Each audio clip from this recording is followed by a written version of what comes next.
El alcalde de Madrid es José Luis Martínez Almeida. Alcalde, ¿cómo estás? Buenas noches. Buenas noches, Ángel. Oye, balance. Pues conmocionado todavía por los disturbios y la violencia que han tenido. ¿Qué te cuentan los policías? ¿Qué habéis visto?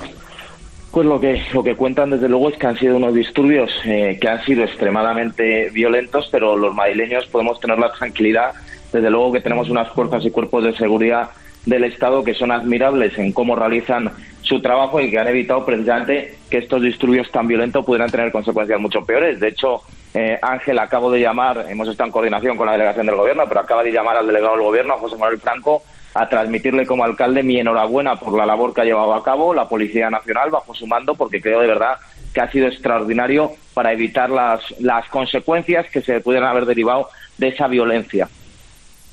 ¿Tenéis algún balance? Lo digo porque las imágenes que yo he visto en la Puerta del Sol saqueando las tiendas de ropa es tercermundista.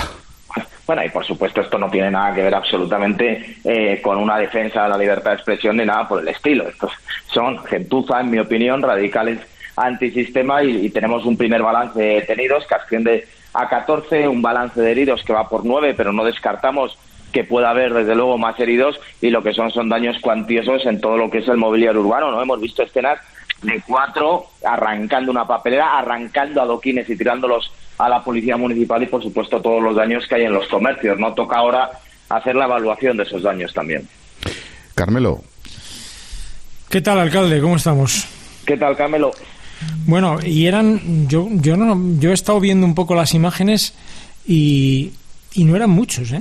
Eran como, no sé, unos cientos, no era una manifestación de miles y miles que es más difícil digamos, de conjurar, pero eran como unos 300 o 400. Parece mentira como tan pocos pueden hacer tanto daño. Y decíamos, cuando estábamos antes hablando, Maite, Ángel y yo en la antena, que esta gente se sabe quién es.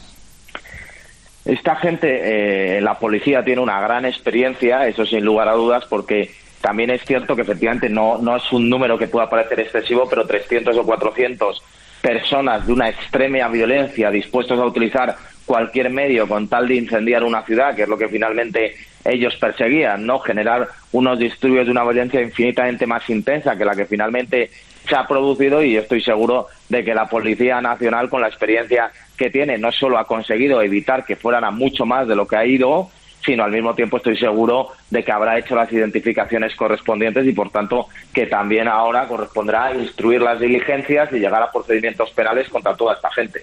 La última, Maite. Sí, buenas noches, alcalde.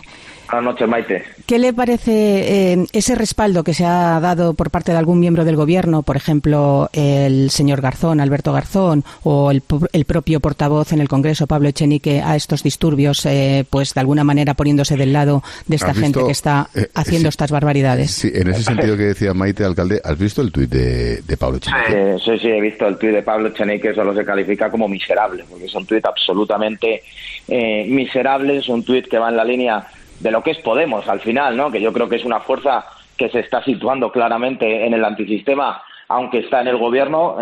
Yo creo que desde luego se califica o se descalifica por sí solo, pero lo cierto es que si desde las instituciones no damos una respuesta clara y contundente, que si desde las instituciones no apoyamos de forma terminante a las fuerzas y cuerpos de seguridad del Estado, lo que se genera es un caldo de cultivo en el cual obviamente germina esta violencia y por tanto, si aquellos que ya son suficientemente vándalos y descerebrados encima ven que desde fuerzas políticas que están en el gobierno, que desde un ministro del gobierno como Alberto Garzón y como un portavoz de Podemos como Pablo Echenique, portavoz parlamentario, lo que hacen es mensajes de tolerancia y de comprensión, de negación además de la violencia y de edulcoramiento de lo que son disturbios muy violentos, pues obviamente se tienen que crecer. Es decir, es una responsabilidad de las instituciones, pero yo digo una cosa, que tengan claro todos estos, que en Madrid quien hace la paga, eso sin lugar a dudas, y vamos a poner todos los medios, y en segundo lugar, que yo creo de verdad que merece una reflexión si una fuerza política de estas características puede estar en el gobierno de la nación. A mi juicio, desde luego, ya entendía que no, desde luego se confirma con lo que ha pasado a lo largo de estos días en relación con el encarcelamiento de Pablo Hasél y los consiguientes constantes proclamas de tolerancia y comprensión hacia este delincuente. Por tanto, yo creo que Podemos, desde luego, no puede continuar en el gobierno de la nación. Alcalde de Madrid, José Luis Martínez Almeida, gracias por atender a la linterna, como siempre. Muchísimas gracias a ustedes. Buenas noches.